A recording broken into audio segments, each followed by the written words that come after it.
look at what really occurs on July 8th, because the media really just makes the statement that 99% of the population is in sunlight this day. So I'm thinking, well, wait a minute, 99%, but they don't talk about the surface area on the Earth that's being covered with light. So that's what we're going to look at in this presentation, and we're going to compare it with both the circular level plane Earth versus the globe. And so you can see where the sun is there. It's located in Africa here. So you can see all the lit up area is the daytime. I put this night on the sides here to show, where we're at. Everybody's got to realize we've seen all these pictures, all these graphics of how the sun's hitting the globe Earth. And I just chose different seasons here. But you're always seeing it lighting up half of the globe for all seasons. So this is a geometric limitation of what the sun and the globe heliocentric model can do. The sunlight rays always provides daylight on 50% of the Earth's surface area, no more and no less, always 50%. It can never, ever, ever change. Okay, this is a key. So now we're finding out, okay, the maximum square mileage on half of the Earth being lit is 98,355,957 square miles, no more and no less, always that number. So now we're going to take a look at the actual data for sunlight on July 8th. And when we do that, now this is a limitation of the sun and the geoid spherical Earth. Then if we look at it on a globe map, we created this. Basically, this is the daylight side of the Earth. Then on the back side, which I call the nighttime side, no sunlight. And we still got 180 degrees latitude and 180 degrees longitude. We got 12 hours of nighttime. Now, I'm using the Mercator map. I'm saying this would be the expected sunlight coverage on the spherical geoid Earth on July 8th. And this is the limitation now of 180 degrees latitude and longitude for it. This is the actual data now, as you can see here. Okay, so there's point 1 south of the sun, location 1, location number. So I show you the location numbers as it goes around from the data on the spreadsheet. Sun is zenith at plus 22.4 latitude, plus 12.5 for longitude, Belma, Nigeria.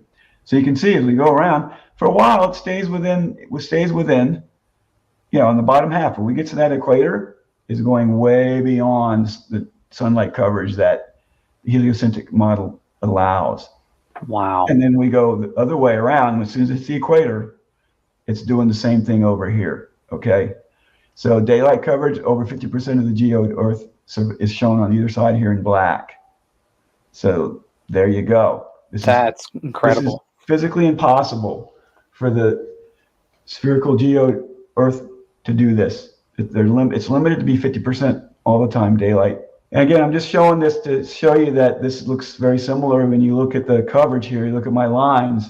I'll go back and forth, but you can see it's very, very similar. I stayed within the full daylight. You can see that I didn't use any twilight, because you can see that point there, 0.6, right there in South America. It's pretty much the same spot.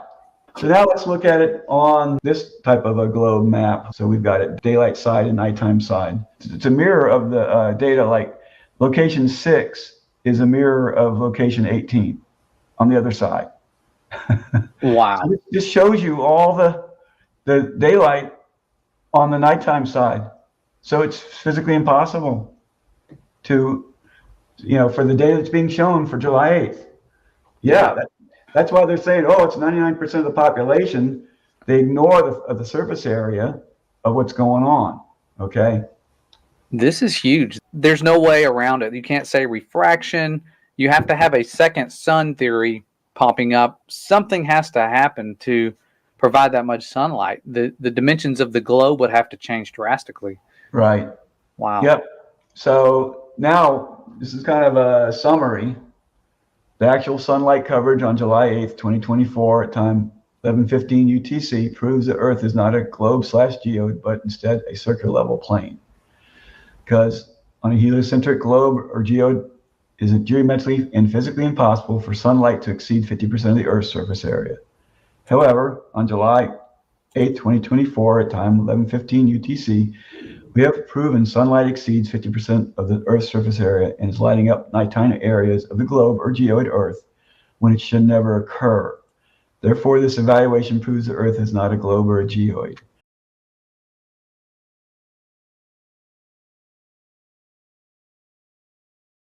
So this is the coverage.